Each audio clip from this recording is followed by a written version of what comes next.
Teman-teman, kembali lagi kita diingatkan dengan istilah jatah preman.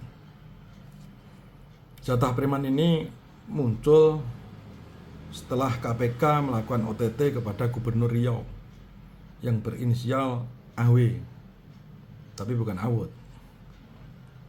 Kode jatah premannya itu 7 batang, 7M, ngeri. Istilah jatah preman atau JP ini biasa merujuk pada pungutan liar di jalanan, di pasar, atau di tempat-tempat usaha. Uang yang dihasilkan melalui kerja keras rakyat justru berpindah ke tangan orang yang tidak berhak, baik dengan ancaman, tekanan, atau dengan rasa takut, dengan alasan keamanan. Itulah jatah preman yang selama ini kita ketahui. Namun kalau kita pikir lebih mendalam, apakah jatah preman ini hanya ada di jalanan? Jawabnya tidak. Jatah preman ini juga muncul di dunia politik dan birokrasi. Tempatnya itu ada di ruang ber-AC dan di meja-meja rapat. Bukan dengan wajah sangar, tapi dengan wajah rapi dan berdasi. Bukan dengan otot, tapi dengan tanda tangan pejabat. Nah, inilah yang disebut dengan korupsi. Korupsi ini adalah bentuk premanisme yang dilegalkan oleh kekuasaan. Lantas apa bedanya? Bedanya kalau preman jalanan memalak sopir truk, maka preman berdasi itu memalak anggaran rakyat. Yang satu pakai otot, yang satu pakai jabatan. Yang satu biasanya karena kebutuhan, yang satu lagi karena keinginan.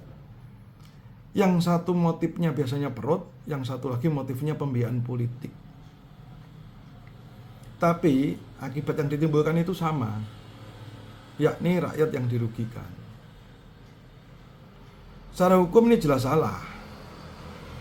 Undang-undang pemberantasan korupsi itu melarang segala bentuk pelegalan premanisme oleh kekuasaan, baik itu suap, gratifikasi, atau penyalahgunaan wewenang. Teman-teman, persoalan hukum ini seringkali bermula dari pembiayaan politik yang sangat mahal. Jadi ketika seseorang harus mengeluarkan miliaran rupiah untuk kampanye, maka setelah terpilih, godaan untuk balik modal itu sangat besar. Dari sinilah jatah preman itu berawal. Lantas bagaimana solusinya? Insya Allah bisa. Pertama, transparansi politik. Biaya kampanye dan sumbangan itu harus terbuka untuk publik. Saya ini pernah membayangkan ya, penyumbang dan yang disumbang, kalau ketahuan itu ya, ketahuan tidak menyampaikan ke publik, itu masing-masing harus dihukum. Dengan begitu maka politik uang itu akan berkurang lah, insya Allah. Yang kedua, pendidikan hukum dan etika sejak dini. Agar generasi muda itu tahu dan paham bahwa politik atau kekuasaan itu bukan jalan pintas untuk kaya. Politik itu bukan lahan untuk mencari uang. Politik itu adalah lahan perjuangan. Ini harus difahamkan kepada generasi muda.